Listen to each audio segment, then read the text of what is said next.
Major General Mark E. Bartman, Ohio Adjutant General, hosted a delegation from the Republic of Serbia to celebrate the 10-year anniversary of Serbia's pairing with the Ohio National Guard through the State Partnership Program, a National Guard initiative that has been successfully building relationships for more than 20 years.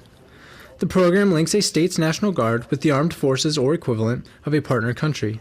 Ohio's partnership with Serbia has included numerous military, socio-political, and economic exchanges over the past decade in the interests of promoting regional stability and civil-military relationships. I know the friendships that have been established between not only the leadership of the Serbian Armed Forces, but down to the individual soldier and airman level will really truly be those kind of enduring relationships that will carry us forward. During the visit, they met with Lieutenant Governor Mary Taylor at the Ohio State House, learned about the equipment and weapon systems used by Ohio National Guard soldiers and airmen, received a personal tour at a military history museum from Warren E. Motts, a veteran of the Ohio Army National Guard, 37th Infantry Division, and finished the visit by cheering for the Ohio State University football team.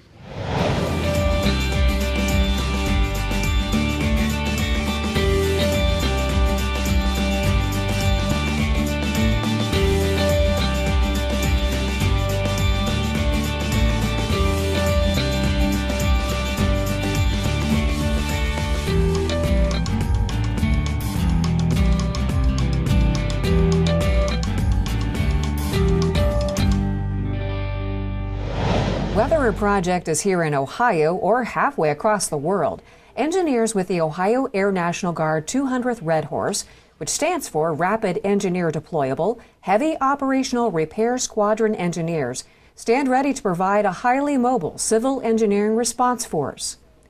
In order to be ready for the next mission, the airmen are put through their paces during Field Training Exercise, or FTX, at the Camp Peary Joint Training Center along the shores of Lake Erie near Port Clinton. So the FTX is a field training exercise that's designed to take our 400-person Red Horse Squadron and deploy us out into the field. Normally we operate out of 2 locations where there are 200 people at each location, so we don't get to see each other on a daily or monthly basis when we come in for our training months. During the 3-day training exercise, the squadron built a camp and simulated projects they could be called on to do anywhere in the world. Whether it's building a helipad, installing an aircraft arresting system, installing cabling for a variety of electrical systems, any one of a variety of projects we were able to simulate. So to have this one time a year where all 400 of us get together, operate, put up a camp, and sustain operations just over a weekend is a bonding experience and helps improve our morale within the unit.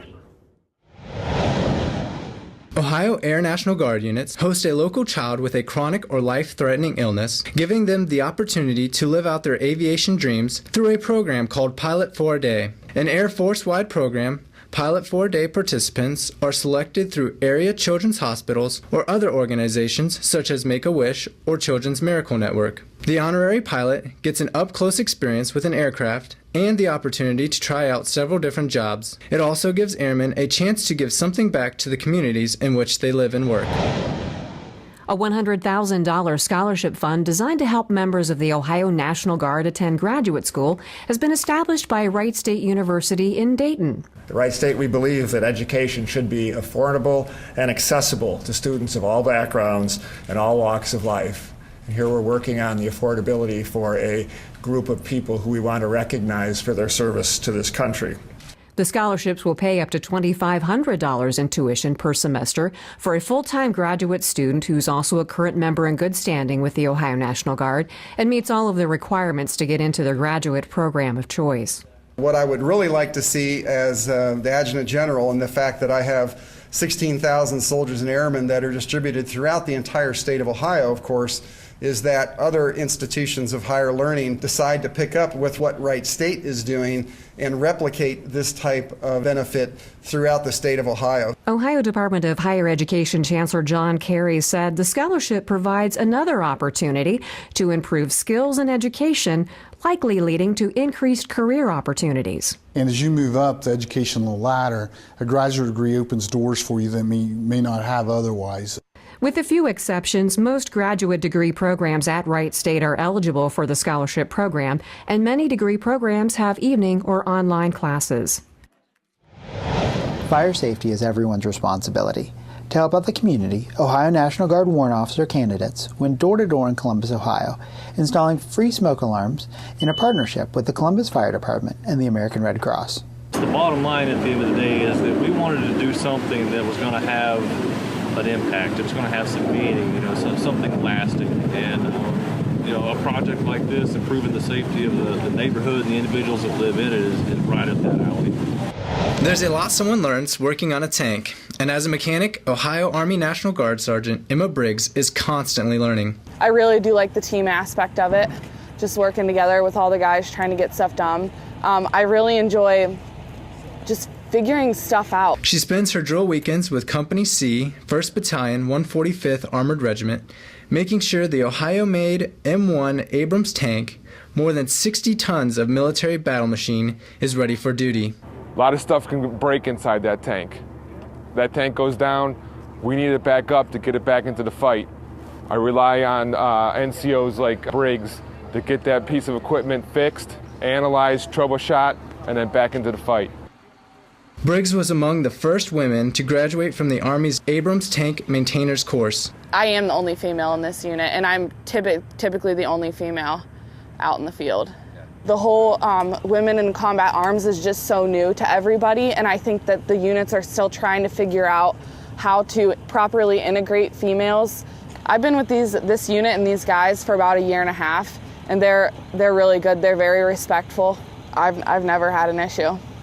Her subordinates look up to her, follow her lead. I can give her a mission, her platoon sergeant can give her a mission, and we know it's been taken care of.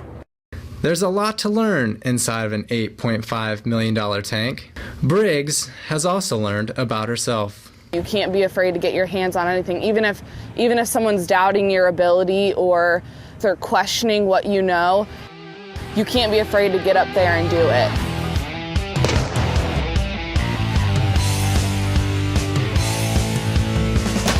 3 U.S. presidents served during the Civil War in the Ohio Volunteer Infantry, which would later be called the Ohio National Guard. James A. Garfield, the 20th president, was commissioned a colonel in the 42nd Ohio Infantry in August 1861. He would ascend to take the rank of Major General before resigning to take a seat in Congress. Rutherford B. Hayes, America's 19th president, was a member of the 23rd Ohio Infantry. Hayes was wounded 5 times, most seriously at the Battle of South Mountain, and was promoted to Major General in recognition of his bravery. William McKinley, the 25th and last president to have served in the Civil War, enlisted as a private and later served as a commissary sergeant bringing rations to the front lines. He was commissioned a 2nd lieutenant in recognition of his service during the Battle of Antietam. Presidential examples of Ohio's traditions of service and leadership. 19 Ohio veterans were inducted into the Ohio Veterans Hall of Fame during a November 3rd ceremony at the Lincoln Theater in Columbus. John C. McCoy, an Ohio Air National Guard veteran, was recognized for his post-military achievements as a veterans advocate. It's kind of difficult to express how you feel, but when you hear of all the accomplishments, achievements of the other nominees, awardees, it's really a great experience to be among others. He was instrumental in founding the Military Officers Association of America Heritage Society, which oversees programs that have benefited thousands of service members, veterans, survivors, and their families. Seaburn Task Force, comprised of both Army and Air National Guard elements from around the region, is designed to provide assistance to our nation's first responders should a chemical, biological, radiological, nuclear, or high-yield explosive incident occur in the region. The task force is required to respond at a moment's notice, even while training. From the time that we're notified, we report to our armory, and the model we follow is within 3 hours we send out an ADVON unit. During this time, we basically went a little bit out of the norm for ourselves when executing an exercise whereby we kept most of our equipment packed up so we could be able to respond within 30 minutes. So a lot of the equipment we used out here, we kind of threw together with some Army equipment and kind of just went outside of the box. The Kentucky National Guard, they brought up an additional trailer, which was an odd scenario for us. Normally we operate with one trailer, and the Kentucky National Guard was kind enough to allow us to work with their trailer and adapt and have to adjust to different scenarios on a decontamination footprint. The non-standard training opportunity provided good experience for the soldiers and airmen of the task force, should they ever be required to respond in the unpredictable chaos of catastrophe. It gives you a sense of what you may experience in a real-world situation, just letting you know what you're going to be out there doing once the real-world situation happens. It really got people thinking. At first, it was a little confusing, but it really got us to, like I mentioned, think outside of the box and kind of like go about the mission in a way we haven't before. And actually, it gave us results that, I think we're going to go back and actually try to implement in the future when we really pull out the real equipment and really go out and do an exercise where we're doing the full shebang. I'm Tech Sergeant Mitchell Corbin. I work in the Aerospace Ground Equipment Flight for the 121st Air Refueling Wing. I support the mission by supplying serviceable aerospace ground equipment to the KC-135 Air Refueler. Here in Aerospace Ground Equipment, we use various units such as the hydraulic test stand, as you see here and here. This is the old version, this is the new version, and these hook up to the aircraft in order to pump fluid throughout the system. The Universal Hydraulic Mule is just one of the many powered pieces of equipment that the Air Force can use on any of its aircraft. This is a useful tool during an aircraft's inspection. The tow bar is just one of the many non-powered pieces that is utilized to move the KC-135 air refueler. My favorite part about my job is how I was able to turn something I was passionate about in my civilian world into a military career. The Army has integrated a gender-neutral physical assessment tool to provide a better understanding of what career is right for a new recruit. The Occupational Physical Assessment Test, or OPAT, allows the Army to recruit soldiers and leaders from a larger pool of qualified people. I decided to have our full-time staff take the OPAT. The reason for it was this is what our initial recruits have to take to assess their ability to qualify for certain MOSs or military occupational specialties. And I thought it was imperative that we, as full-time AGRs, know exactly what our young recruits have to face coming into the military. The OPAT's events and standards are established from the real-world physical demands required from soldiers and combat-related career fields, and is intended to predict whether or not a recruit has the physical abilities to succeed in a combat occupation. The test consisted of a deadlift, a broad jump, a weighted basketball wall sit throw, and then a sprint beep test. And I think it's going to put the right folks into the right branches to start with. Military members have many interests. For Sergeant First Class Richard Wright, a lifelong passion for fishing has become something more. I've fished my whole life. Fished with my dad, catfishing. We have a place up there at Lake Erie that we'd go, and we'd go up there every weekend that we could. Walleye was always my passion. In 2010, he had the opportunity to fish alongside professional anglers at a tournament sponsored by the National Guard. That's when he made his mark. So I fished as a co-angler for 4 years, and then this last year I actually switched over to the pro side. In the military, Wright supervises the Ohio National Guard's retirement system. One of the main things that I do is I take care of the retirees. This is a community, the military community, so making sure that everybody's taken care of and make sure that you're always doing the right thing to help other people out. Whether on or off the water, Wright applies his military experiences to both. And I think as far as the military, being patient, being accurate at what you do, and enjoy what you do, I think is the biggest thing, because if you're not enjoying it, then why are you doing it? The workday begins at the 179th Airlift Wing in Mansfield. The Ohio Air National Guard Wing maintains a fleet of C-130s capable of operating from rough dirt strips to airdrop troops and equipment into hostile areas. Senior Airmen Carolyn Kinzel and Maria Dalton are a loadmaster crew as part of the 179th's 164th Airlift Squadron. I think the importance of being a loadmaster is just having the responsibility of making sure the crew and the plane are safe, that it's balanced, and just making sure that we can do the airlift mission of making sure the cargo gets to where it needs to go safely and that the passengers are safe, whether it's paratroopers that we're dropping or just troops that we're carrying on the plane. Kinzel and Dalton are responsible for the up to 42,000 pounds of personnel and equipment the C-130 could be carrying. They also have the distinction of being the 179th's first all-female Loadmaster crew. Really, for us, it seemed kind of just like a normal day on the job. Like we were just doing our normal thing, going out to the plane, doing the pre-flight, doing the flight with the pilots. But throughout the day, people were really coming up to us to be like, oh, it's the first all-female sortie for Loadmasters. And we're like, oh, okay. It's just kind of a normal day for us. They don't expect special treatment just because they're the first women Loadmasters, but Kinzel and Dalton recognize what the accomplishment means to the 179th's history. I'm excited to follow in the footsteps of the people that work here at the 164th and the other people that have been Loadmasters before.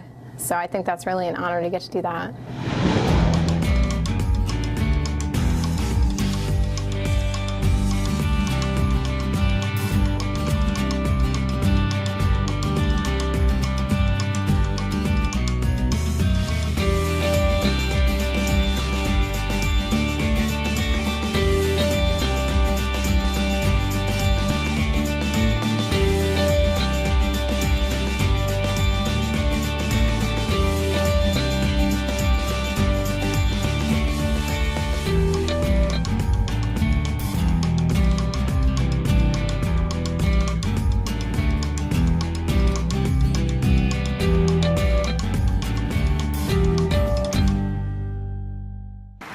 There were lots of hugs and kisses as family and friends said goodbye to members of the Ohio National Guard 1st Battalion, 148th Infantry Regiment. While the soldiers are away conducting joint training and exercises with the Jordan Armed Forces Arab Army, the Family Readiness Group, volunteers appointed by the commander, will provide emotional support and camaraderie to the families in the unit. We provide monthly newsletters, and in those newsletters we provide information about up and coming events. We also provide support in just being together. I think it's important that we all understand what it's like to have those military life stressors, and we can all deal with those together. We also provide referrals to community resources in your area. So the Troop and Family Assistance Centers, we work closely with them to help you link to community resources. So we provide information about spouse scholarships or military children child care assistance. The FRG works hand in hand with the unit to help bridge communication between the soldiers and their families.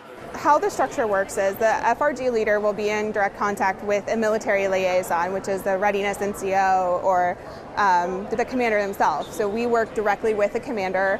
He provides information and then we disseminate that to families. So if they have any questions or concerns, they can come to us and then we can bring that to the commander himself. When you deploy, it's not about deploying. Although it hurts immensely to leave our family, I am highly confident. We have the best soldiers. I have families back here that will be cared for, and we are going to return better than when we left. We encourage family members to come out, meet us, reach out to us if you have any issues, any questions. We're here for you to support you through this mobilization, and we hope to see you at our next meeting. The Ohio National Guard is an active member of its community and regularly supports requests to participate in parades, equipment displays, and other events throughout the year. You may have seen our airmen and soldiers at an Ohio State football game, a Columbus Crew soccer match, or flying over a professional football stadium. If you're interested in requesting support for your event, go to the Ohio National Guard website Community Events page to get more information. Members of the Ohio Air National Guard's 180th Fighter Wing based near Toledo headed south for the winter, for a couple of weeks anyway, to train in the warm, sunny Florida weather. They spent the time flying simulated combat missions out of the MacDill Air Force Base. Being down here offers us more ability to go and fly each day. It's a winter exercise for us to get away from home base. We can increase our combat capability and readiness through the training exercise that we're going through down here. Captain Robert Welch and his fellow pilots also trained against F-18 Hornet fighter jets from the Canadian 425th Tactical Fighter Squadron. For me, that's the first time getting to go and fight dissimilar with a F-18 Hornet. So seeing those sight pictures and just being able to train to that enables me to be a better fighter pilot overall. The training grounds over the Gulf of Mexico provided more freedom for the pilots, who usually fly over the populated areas of the Midwest. Here the airspace is it's a larger airspace, first of all, just geographically speaking. And then flying over the water, we have much less restrictive rules. So we can go supersonic. You have the larger airspace. You can fly closer to the ground just based on the terrain elevation. The exercise was also valuable for part-time maintenance personnel who got a chance to experience high-tempo flying operations over an extended period of time. The training prepares the airmen of the 180th Fighter Wing for deployment around the world. Today we'll be honoring Colonel Steve Stivers as he's promoted to the rank of Brigadier General.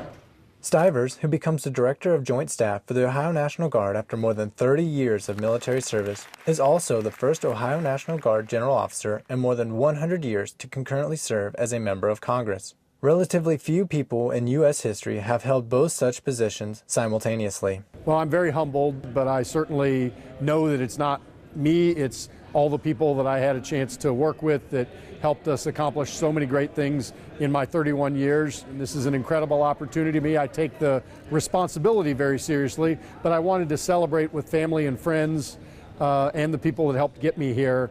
That's why it's great to have a packed room for this promotion ceremony. The Ohio National Guard Biathlon team competed in the 2017 Chief National Guard Bureau Biathlon Championship at the Camp Ethan Allen training site in Jericho, Vermont this March. More than 120 National Guard members from 23 states competed in below freezing temperatures during individual and team events throughout the week. These tactical athletes gave their all during the annual event, which involves 10 to 15 kilometers of cross-country skiing combined with precision target shooting. So you have two individual events and then you have two team relays. So the first one we had was the individual sprint followed by the pursuit. And then 2 days ago we had the team relay, and today we have the team patrol race. I think for me the most difficult part's been the shooting, just because when you're going through basic training and BRN with your unit, you're really focused on keeping calm, a slow heart rate, and concentrating on that shot. While here, it's the same concept, except you just skied, 2.5, 3 kilometers, and your heart rate is up in the air, you're sweating, and you gotta try to just calm down within a short span of time to really get that perfect shot right in the center of that target. So this biathlon competition, I think, is a great thing for readiness of our soldiers. Readiness is one of my top priorities. It's physical fitness, it's doing things under pressure.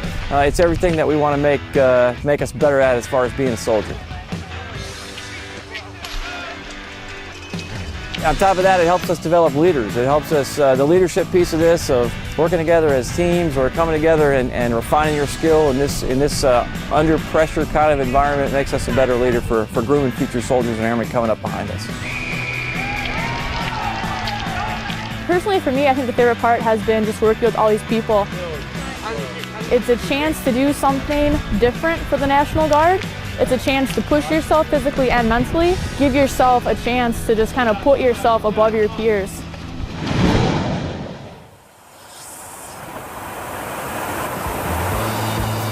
My responsibilities as a boom operator include actually controlling the boom during in-flight refueling. We're also responsible for being subject matter experts in cargo handling and passenger handling, as well as being knowledgeable to back up the pilots with in-flight duties and controlling the aircraft. As a boom operator, we get to travel all over the world. I've seen almost every single United State. I've been to Alaska, I've been to Serbia, I've been to all the Middle Eastern countries. Our job to do in-flight refueling is critical to extend the range of the mission. We've refueled many different types of planes, from B-1 bombers to C-5 cargo handlers, NATO fighters, F-16s, F-22s, F-35s. We can also use our boom drogue adapter to refuel Navy planes, Marine planes. The biggest challenge of being a boom operator is the training requirements. Being a National Guard member, a traditional National Guard member, makes it even more difficult to balance a normal civilian job and a family, as well as, coming out to the base and flying and staying current.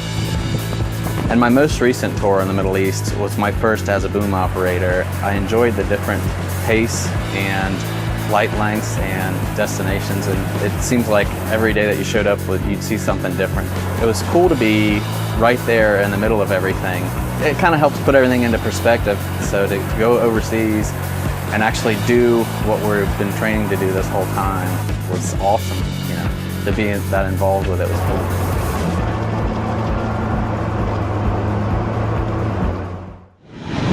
For centuries, battle flags have served as a symbol for soldiers of the state and country they've sworn to protect and serve. At one time, the flag served as a rallying point on the battlefield. Soldiers could look to the battle flag to know when to move forward or when to pull back. The color bearer was a position of honor. It was their job to keep the colors flying and out of enemy hands. There's so many stories of valor and stories of heroism that these flags tell. And in some cases, you know, the blood of the color bearers is on these flags. And that just, you know, speaks to how important and why it's important to maintain these and preserve them for future generations. The Ohio Battle Flag Collection belongs to the Adjutant General's Department and totals more than 900, making it one of the largest collections in the country. The collection is split, with Sergeant Josh Mann keeping a watchful eye over flags from post-World War I through the present at the Adjutant General's Department. And history curator Cliff Eckel at the Ohio History Connection maintains flags from the Mexican War through World War I. When you open those storage cabinets, it concentrates some of the smells of the past. So when you open those cabinets, you can smell the gunpowder and the wood smoke from 150 years ago. The flags include many variations of the stars and stripes, intricate embroidery, and the names of battles and honors painted on. Time has taken its toll on some of the older flags in the collection, especially those made of silk. The Ohio History Connection has worked since 1998 to raise funds to conserve some of the Civil War flags. At a cost of up to $30,000 per flag, the majority of the collection still hasn't been conserved. Specially designed cabinets keep some of the flags protected from the elements. This year marks the 100th anniversary of America's entry into World War I, and a new exhibit at the Ohio History Connection in Columbus will include flags from the 37th and 83rd Divisions that were primarily composed of Ohioans. You can browse the Ohio Battle Flag Collection online at ohiomemory.org. So the reason we're here in Sandusky today is in conjunction with the State of the State. Governor Kasich has been, over the last several years, has moved his State of the State address around to different places in Ohio. This year we happen to be in Sandusky, and in conjunction with that we do a Veterans Fair in collaboration with Department of Veteran Services as well as the Ohio National Guard. We offer a whole range of services, include helping people write their resumes, helping them build a social network. We use a lot of LinkedIn, Facebook to provide services, best practices in looking for a job, best practices in how to prepare yourself for employment. They can talk jobs, they can talk benefits, they can help out veterans in any way that the veterans might need help. So it's a great opportunity for anybody who's a veteran or currently serving member of any of the services to be able to stop by to get some information. It's a lot less intimidating than coming into an interview. It's a lot less intimidating than sitting at a computer screen trying to type a resume. It's actually face-to-face, and I think a lot of people enjoy that. The Ohio National Guard 164th Airlift Squadron is playing an essential role at Exercise Flintlock 17. This exercise this year with over 20 plus nations has a very large footprint. So we're bridging the gap between those nations to provide force multiplier and force enabler to get our forces where they need to be to help with training and build those partnerships and relationships that are critical to help protect the civilian population and to help cross-border attacks, which is why we're kind of here. Also at the same time, we're going to be able to gain a lot of operational experience and meet our unit training objectives. This austere environment provides some realistic opportunities for us that we're going to definitely use in the future when we help be part of that total integrated force. Integration calls for a little outside support in this unfamiliar territory. This is a great opportunity to work not only with our special operations from the U.S., but also with other partner nations throughout this region. And it starts actually locally here in N'Djamena with the French Air Force. They've provided us some outstanding support that we didn't expect, and it's great to have an ally right next door to us providing us pretty much anything we've asked of them. Overall, Flintlock serves to further develop relationships, capacities, and potential. we're engaged and we're integrated more fully with our active duty counterparts. We're not just sitting in garrison at home waiting for the next big war. We're actually every day out there engaged in all the different engagements across the world. It's taken a lot of extra volunteerism, a lot of resiliency from our airmen to be able to do that, but we've answered the call and we're happy to do so.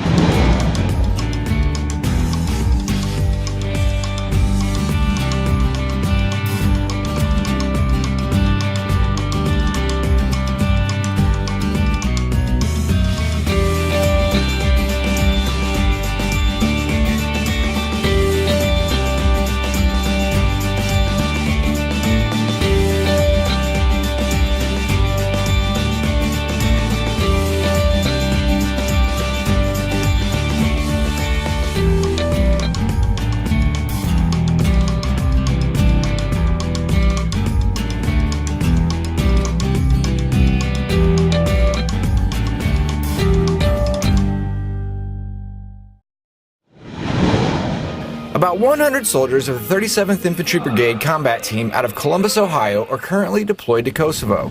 NATO forces first came here in 1999 to help bring an end to the conflict between the local ethnic Albanian population and the government of Serbia. Now, in 2017, the mission of the 37th Brigade is to maintain a safe and secure environment so that the political institutions of Kosovo have the stability necessary to govern and implement policies that advance their progress. Led by Commander Colonel Corey Lusk and Command Sergeant Major Jeffrey Schuster, the 37th Brigade Combat Team serves as the higher headquarters for the battle group. This battle group leads various units like the Aviation Task Force, the Medical Task Force, a reconnaissance squadron, and various multinational and specialty units. Almost all of the nearly 100 soldiers from the 37th live and work at Camp Bonsteel. At Bonsteel, with the beautiful backdrop of Mount Juboten, commonly referred to as Mount Duke, the soldiers are well taken care of. They have good living quarters, laundry services are free, and to stay in shape there are 2 gyms and multiple sports for soldiers to participate in. Also, there are lots of great hills to run. Even though it is a great deployment, the soldiers of the 37th Infantry Brigade Combat Team look forward to returning home at the end of the summer to be reunited with their families and friends. Soldiers from across the state gathered for the 2017 Best Warrior competition to see who would represent Ohio moving into the regional level. 8 soldiers and NCOs pushed their minds and bodies to the limit during the 2-day competition. The events ranged from a written test and board to land navigation, marksmanship, and an 8-mile ruck march. I believe it supports like the total soldier concept. It's not just one thing they have to be good at. They have to be trained and ready to tackle any task at hand. This kind of runs the gambit of most Army warrior tasks that they might be faced with in any given situation. So the whole total soldier concept, I think, kind of rounds it out with everything we have out here today. While the points were neck and neck throughout the competition, 1 soldier and 1 NCO rose to the top. Staff Sergeant Nathan McKenzie from the Recruiting and Retention Battalion and Specialist Tyson Montgomery of the HHB Field Artillery were named the Soldier and NCO of the Year for the Ohio Army National Guard. I just think it's a great experience to be able to go and represent the state of Ohio. You know, it's something I've never done before, and it's something I think everybody looks forward to doing or having a chance to do. The competition put soldiers up against each other, but everyone agreed. The camaraderie between these warriors was genuine and enthusiastic. I mean, even though it's a competition, the military, it's still, I mean, these are your brothers and sisters in arms, so you want them to do, I mean, even if I had not won, I would still wish the best upon whoever did win. So, I mean, when we're out there competing, I'm still pushing other people to do as best as they can do, because, I mean, you want the best to represent the state, whether it happens to be you or it happens to be someone else. The UH-60M Black Hawk helicopter is the newest addition to the Ohio Army National Guard's aviation fleet. It's completely redesigned aircraft, starting with the airframe. It's a newer, more robust airframe, so it's got a longer service life, more durable. It's got built-in sensors which help detect wear and tear, so we can detect problems earlier, replace those components. The centerpiece of the airframe is the Integrated Vehicle Health Management System, which provides a state-of-the-art cockpit display system that provides pilot control and situational awareness. Biggest difference is the cockpit. It's a digital cockpit. It's got 4 multi-function displays. It's also got a moving map display, which gives us better situation awareness. We know right where we are on the ground. We also it also ties in with other units, so we know where they're at on the ground as well. So it gives us a just better overall, what we call situation awareness, better picture of what's going on. The Black Hawk is a versatile aircraft with capabilities that can be used during deployments in support of overseas contingency operations worldwide, as well as support for civilian first responder and homeland security missions, including disaster relief, medical evacuation, and transportation of personnel and equipment. The Ohio National Guard is scheduled to receive 20 new UH-60M Blackhawks by the end of 2018. Training time is always at a premium for Guard members. With the same training requirements as their active duty counterparts, efficient use of time is very important. That is where TADS comes in. TADS, or training aids, devices, simulators, and simulations allow for realistic combat training without posing the logistical challenges of live fire ranges. Digital simulations of weapons systems that physically are the same as the weapon systems that soldiers will use in combat allow them to practice wherever they are. The equipment is available, it's easy to use, and having it, they could practice their training event before they actually go live. So kind of using the crawl, walk, run, using the simulators in that aspect of it, soldiers can get the training and the practice they need and work out those bugs before they go out and do it live. Equipment available range from laser pointer type weapon sights that allow Guard members to practice basic rifle marksmanship to virtual reality equipment where vehicle crews can react to a hostile attack on their simulated convoy.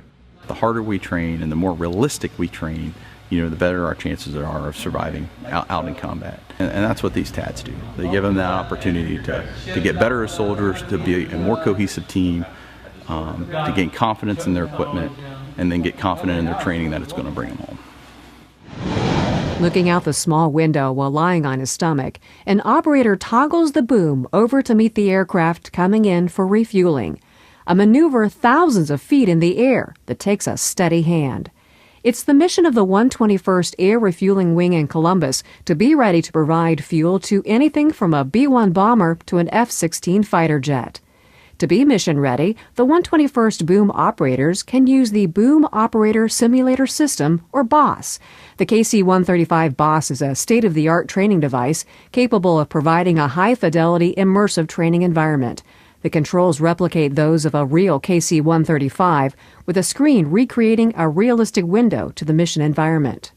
The 179th Airlift Wing in Mansfield uses a multi-mission crew trainer to simulate a host of environments that could be encountered when flying missions around the world to deliver cargo and personnel in the C-130H Hercules. The MMCT offers a safe, cost-effective training alternative to flying the actual aircraft. The full-scale replica of the cockpit provides pilot, co-pilot, and flight engineer training systems complete with touchscreen switches, knobs, and displays. The training system allows users to experience various simulation environments under the watchful eye of an instructor. With a database loaded with actual landscapes, pilots can virtually take off and land on the Mansfield runway or practically anywhere else in the world. The National Matches, a tradition at Camp Perry Joint Training Center since 1907. More than 6,000 of the world's finest civilian and military marksmen and women gather at the shooting grounds along the Lake Erie shore to square off in a battle of precision, ambition, endurance, and strength. From school students to seasoned shooters, pistols to high-powered rifles, the National Matches has a competition or clinic for all skill levels.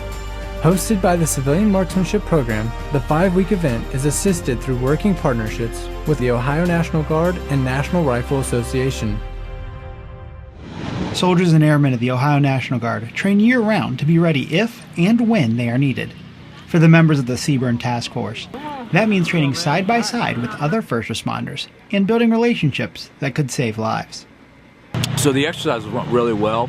We were able to integrate with our partners and build those relationships. We have 5 different agencies here. We have the Department of Homeland Security.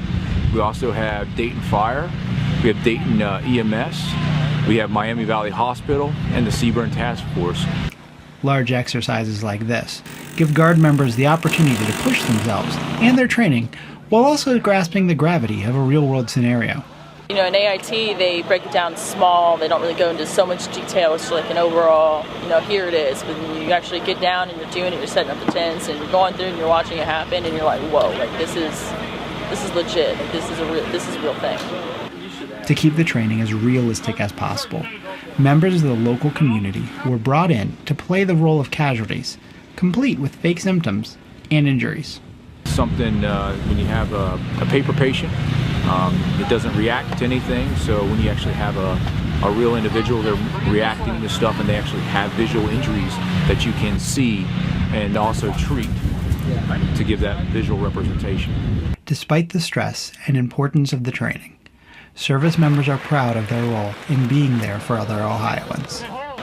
And to put it in a simple way, it's a good feeling, knowing that, you know, we're there for the community when they need it.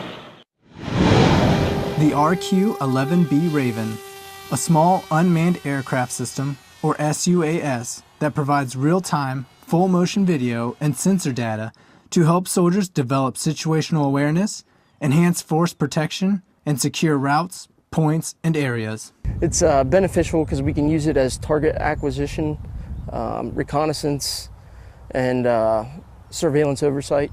The aircraft is designed for a 2-soldier team to rapidly deploy. The Raven can be controlled remotely or self-directed by issuing plotted points to guide its altitude and trajectory. We can use that for, you know, out on route reconnaissance. We can see who's setting in ambushes and that sort of nature. Every 150 days, operators have to conduct live flight training, which consists of a launch and recovery of the Raven in order to stay proficient. I enjoy coming out here and doing it. It's a hands-on experience that a lot of soldiers don't get the opportunity to do. I enjoy training other soldiers and spreading that knowledge. I enjoy getting to better myself as an NCO.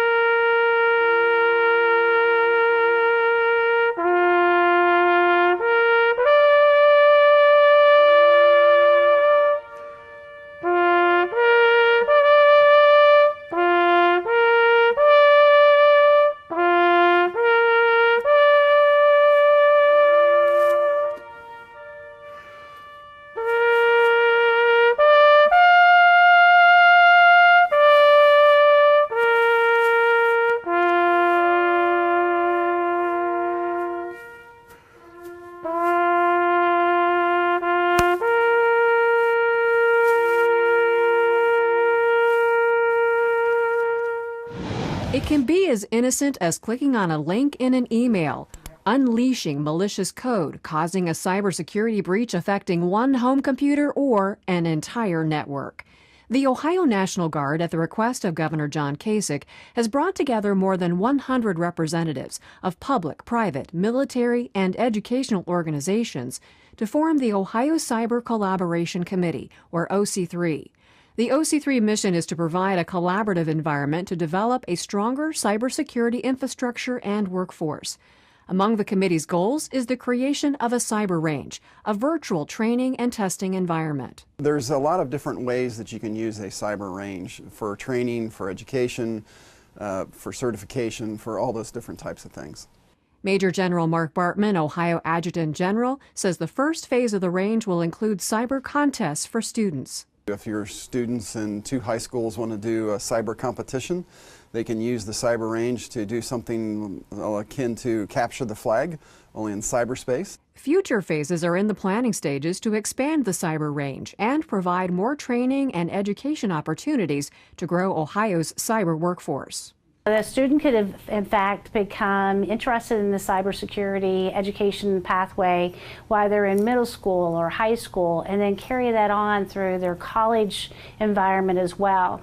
And then hopefully be able to be that work-ready individual to meet the business and industry needs. OC3 will use public awareness tools to educate and inform about good cybersecurity practices and ensure cyber threats are part of emergency planning at all levels of the public and private sector.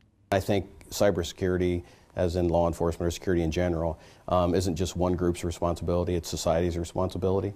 And I think this group is trying to sort of change the culture for the security posture in Ohio, and I really like the collaboration aspects.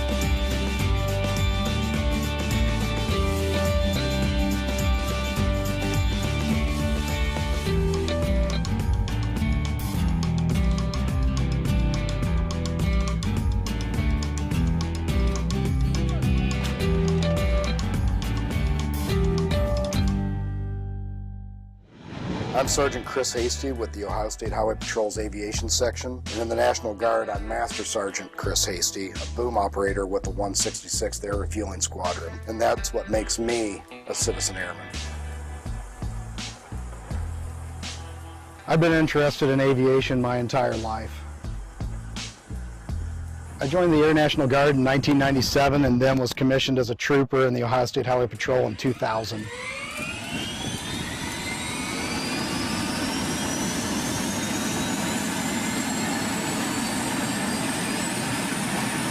I truly like to think that being a sergeant in the Air National Guard and in the Ohio State Highway Patrol complement each other, and being good at one will help me become better in the other.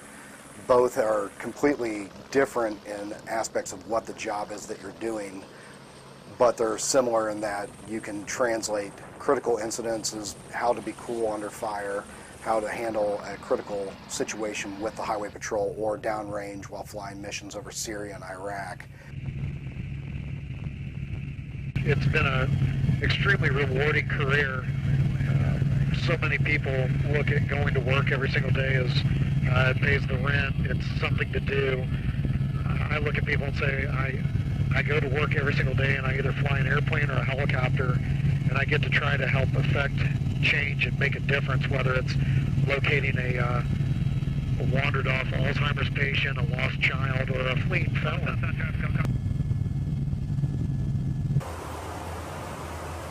How they looking, boom? Are they well clear? They're well clear, and I'm just lowering the boom. And then on my days off, my weekend job, I get to jump in a 60-year-old aircraft, KC-135, and I get to go see a B-2 stealth bomber or the Blue Angels, the Thunderbirds. And I get to air refuel those guys. I'm so truly blessed and so truly fortunate to have two of the greatest jobs in the entire world, and also get to go see the world. I mean, it's just you can't pay for this kind of fun. I think the most important thing to young airmen or young people that want to go on to have a career in aviation is to never give up and never take no for an answer. I tell all of our young airmen and young troopers that never allow themselves to be the one thing that gets in their own way of succeeding. If you had told me 20 years ago that I'd be flying on KC-135s as a boom operator or being one of 5 helicopter pilots for the State Highway Patrol, I would have probably thought you were crazy, but dreams do come true if you apply yourself and you work hard enough. When the flags are flying and the forward observers verify the target, Alpha and Bravo batteries of 1st Battalion, 134th Field Artillery Regiment go to work. Number 1, fire! Rain or shine, all moving parts come together to create a well-oiled, bomb-toting machine. Last year it was about 42 degrees before the wind chill and raining. If it ain't raining, we ain't training, and it's raining today, and you've heard the boom, so we're getting some training done. So anytime you get to blow stuff up on a drill weekend, it's a pretty good weekend, so yeah, morale hasn't been an issue today. The 134th will be participating in a Joint Forces multinational event this summer at Camp Grayling in Michigan, and of course, they will continue to bring the boom. The Ohio National Guard hosted a media orientation flight at the 121st Air Refueling Wing, located at Rickenbacker Air National Guard Base in Columbus, Ohio.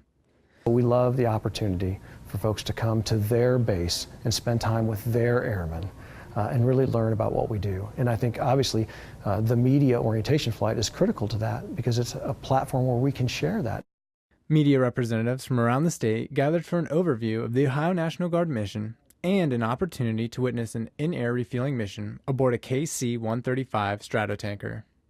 the Ohio National Guard serves here in the Columbus area and the Ohio area, but also you're serving across the globe, and I think that's such a special mission. I'm really proud to be a part of featuring that and sharing that with other people so that more people can see what you guys are doing every day.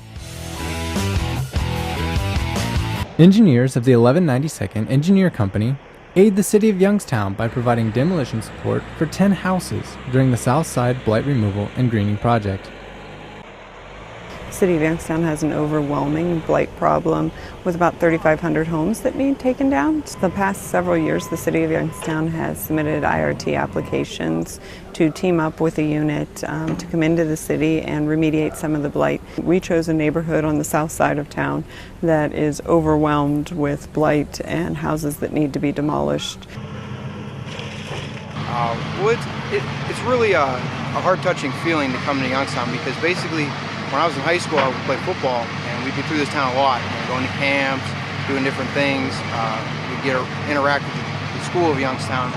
It means a lot to me to be here because as a 19-year-old kid, I never thought I'd have the opportunity to help the community the way I am.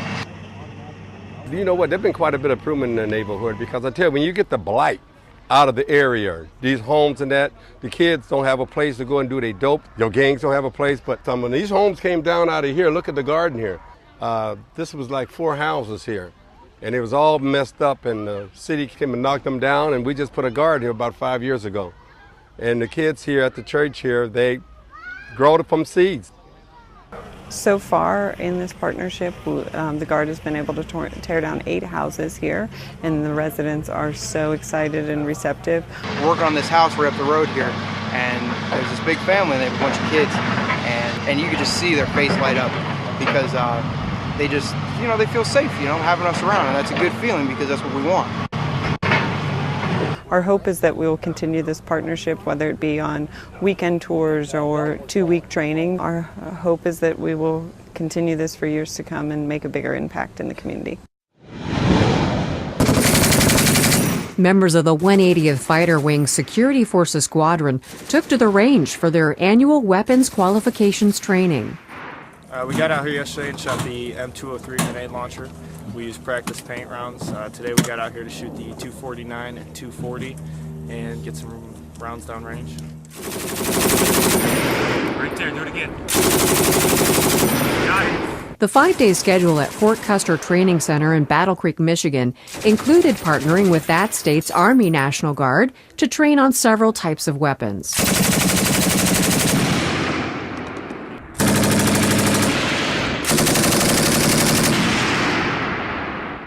It's important to keep our combat skills ready as they deploy. In our case, security forces actually deploy more than the average individuals within the wings, so those combat skills are crucial for them to support the combatant commander.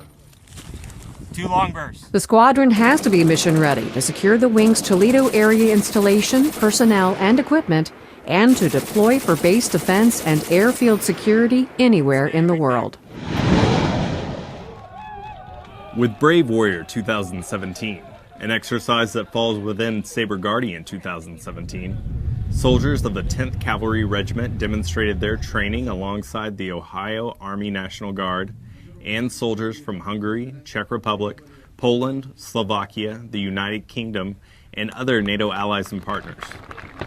The demonstration was to highlight the combat power for future operations and show the capability of the NATO alliance working together.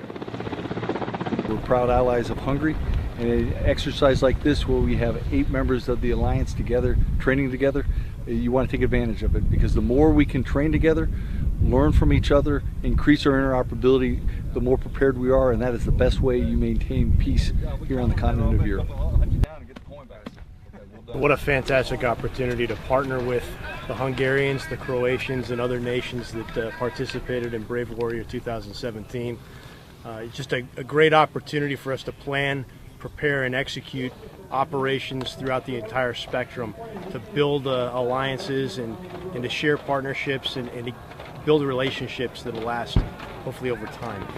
In 2107 Cav, they have 2 motorized reconnaissance troops, and then they have a dismounted reconnaissance troop. Charlie Troop is the dismounted reconnaissance troop, so we're actually a light infantry unit. We rely, specifically on aircraft for mobility. This drill weekend, we're up at Camp Grayling, Michigan, for a 4-day worth of drill. We're working on insertion techniques, so basically how we get to where our mission is. So focused on helicopter insertion in a couple different methods. One of those is called SPIES, and that is Special Patrol Insertion Extraction System. There's a rope that hangs down from the helicopter, and we have soldiers that are rigged into that, and they get inserted or extracted from a certain mission. So I think a lot of people join the military in order to do training like this.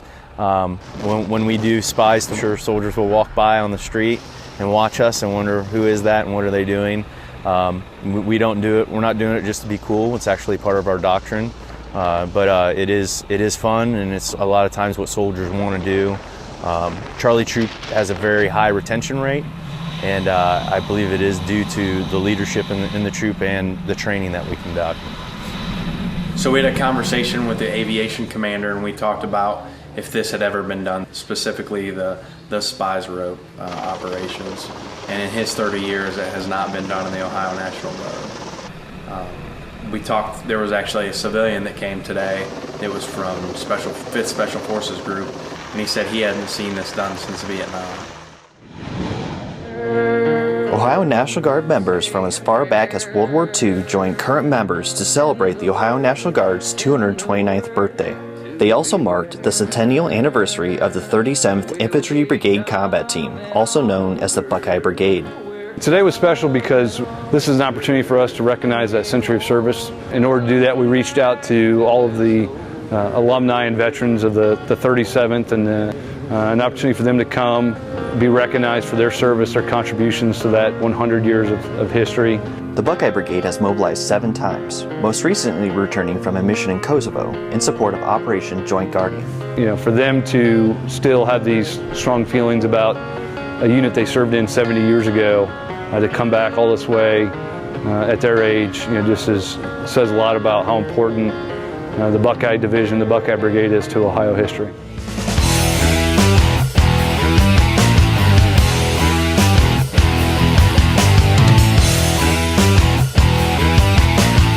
To see more about the Ohio National Guard, go to ong.ohio.gov or follow us on Facebook and Twitter.